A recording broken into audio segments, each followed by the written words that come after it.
Vous revenez du travail, vous êtes fatigué, vous êtes éreinté. La journée fut très longue. Vous vous installez chez vous, dans votre canapé.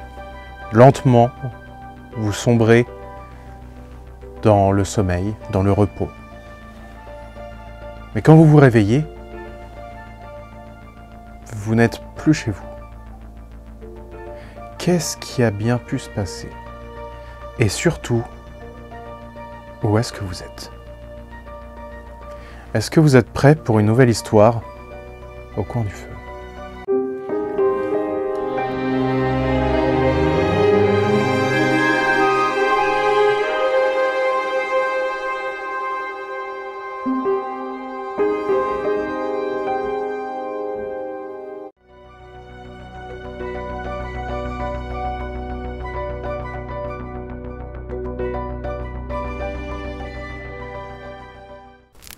Je me garais devant la maison, épuisé.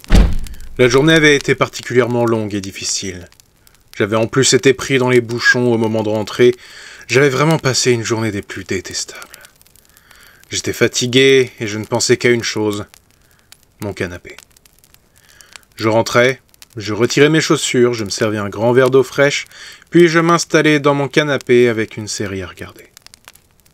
La fatigue était telle qu'après quelques minutes, le confort de mon canapé, la chaleur ambiante et enfin le calme me fit lentement fermer les yeux. Je ne luttais pas. Je sombrais dans un sommeil réconfortant. Après, je ne saurais dire combien de temps, occupé par un sommeil réparateur et des plus agréables, je finis par me réveiller. La télé était éteinte, il faisait sombre dans le salon. Je tendais la main vers l'interrupteur de la lampe à côté de moi, mais je ne sentais rien. Je me redressais vaguement, et j'essayais de retrouver la lampe, à tâtons. Mais rien. Il n'y avait plus de lampe. Je posais mes pieds sur le sol et je découvrais du béton. Il n'y avait plus mon tapis. Je me disais qu'il y avait un problème. C'était comme si je n'étais plus chez moi. Je fouillais dans mes poches, mais je n'avais plus mon téléphone pour avoir une source de lumière. Je me levai alors et je cherchais un mur pour avoir un repère dans l'obscurité. Après avoir erré, les mains tendues devant moi, mes yeux s'adaptant lentement à l'obscurité, je commençais à avoir des repères. Je voyais à quoi ressemblait vaguement la salle dans laquelle j'étais. Ce qui était certain, c'était que ce n'était pas chez moi. Je ne cherchais pas à comprendre, cette situation me paraissait trop étrange, je cherchais directement la porte de sortie. Je suivais le mur, je sortais de la salle et me retrouvais dans une sorte de petit hall. Une grande porte semblait être la porte de sortie. Je me saisis de la poignée et j'ouvrais la porte. Mais derrière cette porte se trouvait un mur. Je restais un instant avant de partir à la recherche d'une autre sortie. Je me retrouvais finalement face à une fenêtre. Je l'ouvrais et je l'enjambais. Je me retrouvais alors, à ma grande surprise, dans un couloir. Une faible lueur au bout de celui-ci m'encourageait à poursuivre dans cette direction. J'avançais alors, toujours, cette lueur semblant ne jamais se rapprocher.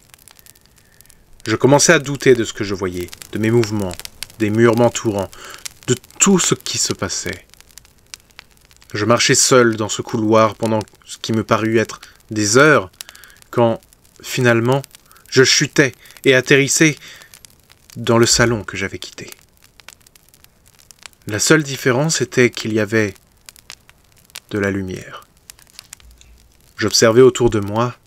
Les meubles ressemblaient à des meubles des années 70. Ils étaient en mauvais état, le sol était du béton brut.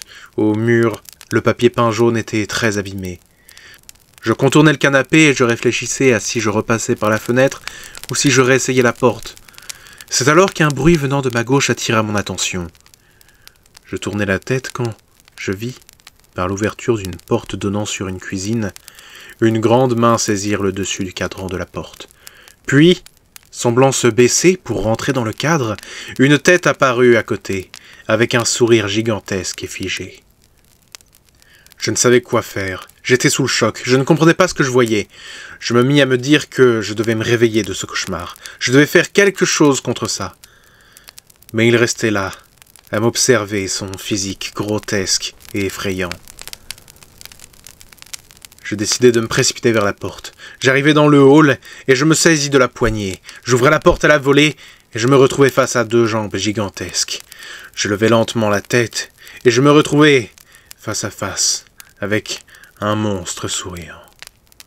De sa grande main, il m'attrapa, me souleva et me dirigea vers son sourire qui lentement s'ouvrait.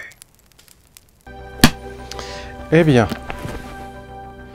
je dirais que la prochaine fois que je verrai quelqu'un qui me sourit de manière un peu trop insistante, je me poserai des questions.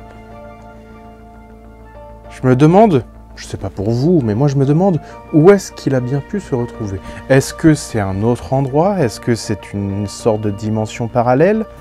Est-ce que c'est un monstre d'une autre dimension? Est-ce que c'est un monstre qui vit par nos contrées? C'est pas très rassurant en tout cas. En tout cas, j'espère que cette vidéo vous aura plu. N'hésitez pas à me dire en commentaire ce que vous en avez pensé. N'hésitez pas à me dire ce que vous auriez fait face à ce monstre peut-être, ou dans la maison. Et voilà. J'espère que ça vous aura plu. N'hésitez pas à mettre un commentaire, mettre un pouce bleu, partager la vidéo, me suivre sur les réseaux sociaux. Et moi je vous dis à bientôt pour de nouvelles histoires au coin du feu.